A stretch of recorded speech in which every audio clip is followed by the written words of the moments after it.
The bloody encounter at Trinity River. Texas Rangers versus Comanche warriors. On January 18, 1837, the Texas frontier bore witness to a fateful and bloody encounter. Along the banks of the Trinity River, a group of Texas Rangers fell victim to a sudden and overwhelming attack by a Comanche war party.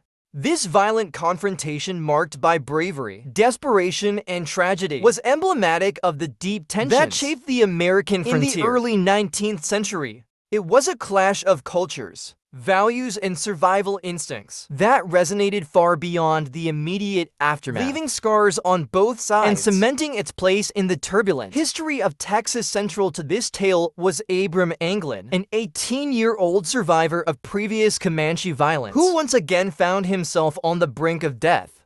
His courage, resilience, and eventual survival symbolized the challenges and spirit of the settlers who dared to carve lives out of the contested lands of Texas. To fully understand the gravity of what happened that day, we must first immerse ourselves in the world of 1830s. Texas, a land rife with opportunity, danger, and relentless conflict. A land of opportunity and conflict. Texas in the 1830s was a complex and volatile region, a land where dreams of prosperity often collided with harsh realities. For settlers, it promised fertile soil, wide open spaces, and the hope of a better future. But it was also a land fraught with danger, inhabited by Native American tribes who had called it home for centuries and fiercely resisted incursions by outsiders. The Comanche, in particular, were a dominant force on the Texas plains. Known as the Lords of the Southern Plains, they were master horsemen, skilled strategists, and formidable warriors. Their way of life revolved around the vast open landscapes of Texas, where they hunted bison, traded, and conducted raids to sustain their communities. The arrival of settlers disrupted this balance, as more and more land was taken, game depleted, and sacred spaces desecrated. For the Comanche, the encroachment was not just a threat to their livelihood, but a direct assault on their identity and existence. The Mexican government, struggling to control its northern territories, had encouraged Anglo-American settlement as a buffer against Native American resistance. However, this strategy backfired, as settlers quickly outnumbered Mexican inhabitants and began asserting their independence. The Texas Revolution of 1836 created a new Republic of Texas, but this victory did not resolve the challenges of frontier life. Instead, it intensified conflicts with native tribes who refused to accept Texan claims to their ancestral lands. Amid this chaos, the Texas Rangers emerged as a crucial, though controversial, force. Initially a volunteer militia, the Rangers were tasked with protecting settlers, scouting, and engaging in combat with hostile tribes. While they were celebrated as heroes by many settlers, their actions often escalated tensions, leading to cycles of violence that defined the era. The Parker's Fort Raid, a pivotal moment for Abram Anglin. The harsh realities of life frontier were not abstract concepts, but deeply personal experiences. Born into a family of settlers, Anglin was no stranger to hardship. However, the event that shaped him most profoundly occurred in May 1836, the infamous Parker's Fort Raid. Parker's Fort was a modest settlement, fortified with wooden walls, and built to protect the community from potential attacks. The Parker family and their neighbors had carved out a life in the wilderness, relying on cooperation and vigilance. Yet their defenses were no match for the cunning and ferocity of the Comanche. On that fateful day, a large Comanche war party approached the fort under the pretense of peaceful intentions. They requested supplies, food, and water, a tactic often employed to lower settlers' defenses. Initially hesitant, the settlers eventually opened the gates. What followed was a swift and brutal attack. The Comanche overran the fort, killing several men and capturing women and children, including Cynthia and Parker, who would later become a key figure in Texas history as the mother of Comanche leader Quanah Parker. Abraham Anglin managed to escape the carnage, fleeing into the wilderness. His survival was a testament to his resourcefulness and willpower, but it came at a cost.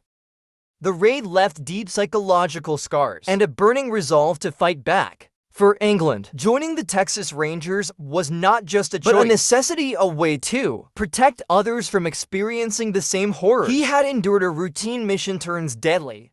By January 1837, Abram Anglin was among a small band of Texas Rangers stationed at Fort Houston. On the morning of January 18th, 6 Rangers set out on what seemed to be a straightforward task, retrieving a group of hogs that had wandered away from the fort. Livestock was a vital resource on the frontier, providing settlers with food and trade goods. Losing animals to the wilderness or predators could have serious consequences for a community's survival. The group consisted of Abraham David and Evan Falkenberry, brothers Benjamin W. Douthat, James Hunter, and Columbus Anderson. Together they represented the grit and determination of the settlers, each man accustomed to the hardships of frontier life. Their search led them to the banks of the Trinity River, a lifeline for both settlers and native tribes.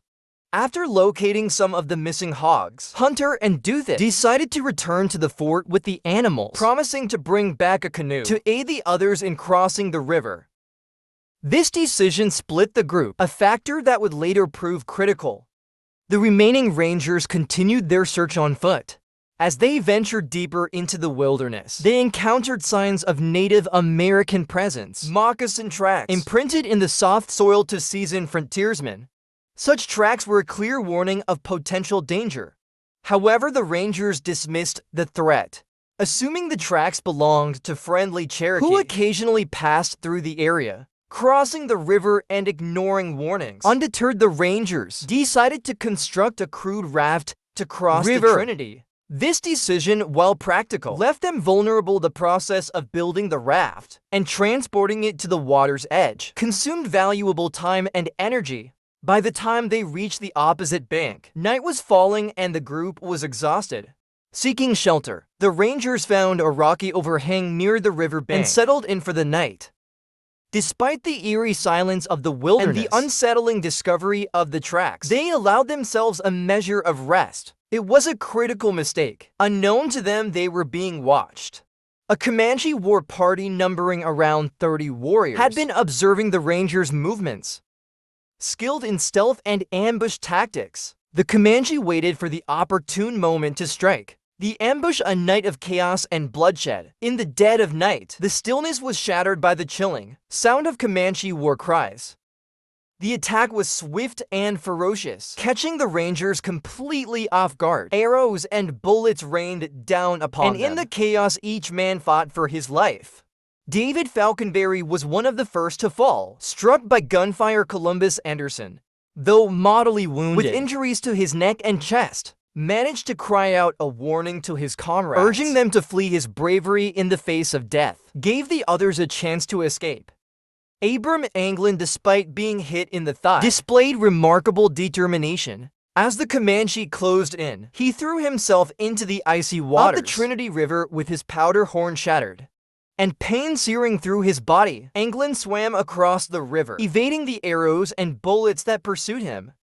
Evan Falkenberry, separated from the group, fought a desperate battle. Using the trees for cover, he managed to kill 2 Comanche warriors and wound a third.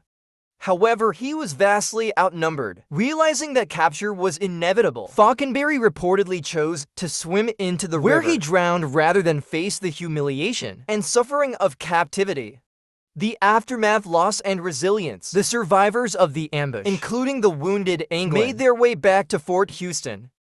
Their harrowing tale prompted immediate action. Captain Haggard, the leader of the fort, organized a rescue party to search for the missing men and assess the damage. What they found was grim. David Falkenberry's body lay near the riverbank, covered with grass, a traditional sign of respect or victory left by the Comanche. Columbus Anderson's body was discovered 2 miles upstream, a testament to his determination to warn his comrades. Evan Falkenberry's body was never recovered, though accounts of his bravery endured. The loss of life was devastating for the small community at Fort Houston. The ambush highlighted the constant danger settlers faced and underscored the Comanche's strategic prowess. The Comanche perspective. For the Comanche, the attack was part of a broader struggle to defend their lands and way of life. The arrival of settlers had disrupted their hunting grounds, depleted resources, and brought diseases that ravaged their communities. Raids and ambushes were not merely acts of aggression, but strategies for survival and resistance. The Comanche's ability to adapt to their environment and exploit the weaknesses of their enemies made them formidable adversaries. They viewed the settlers not as rightful inhabitants, but as invaders encroaching on their territory. For every raid, there was a story of loss on both sides, a cycle of violence that neither could fully escape. The legacy of Trinity River. The ambush at Trinity River was more than just a violent skirmish. It was a microcosm of the broader conflict between settlers and native tribes. It exposed the vulnerabilities of the Texas Rangers and highlighted the complexities of frontier life. For Abram Anglin, the experience shaped his future. He continued to serve as a ranger, driven by a desire to protect his community and honor the memory of those who had fallen. His survival became a symbol of resilience, a reminder that even in the face of overwhelming odds, the human spirit could endure. For the Texas Rangers, the ambush served as a sobering lesson. It underscored the importance of preparation, vigilance, and respect for their adversaries. Over time, the Rangers evolved into a more organized and professional force, though their actions continued to be a source of controversy. Remembered as part of the complex and often painful history of Texas, they serve as a reminder of the sacrifices made by settlers and the resilience of native tribes. They also highlight the need for understanding and reconciliation as we continue to grapple with the legacies of colonization and expansion. By examining stories like this, we gain a deeper appreciation for the people who lived through these tumultuous times. Their struggles, triumphs, and losses remind us of the complexities of history and the enduring human spirit.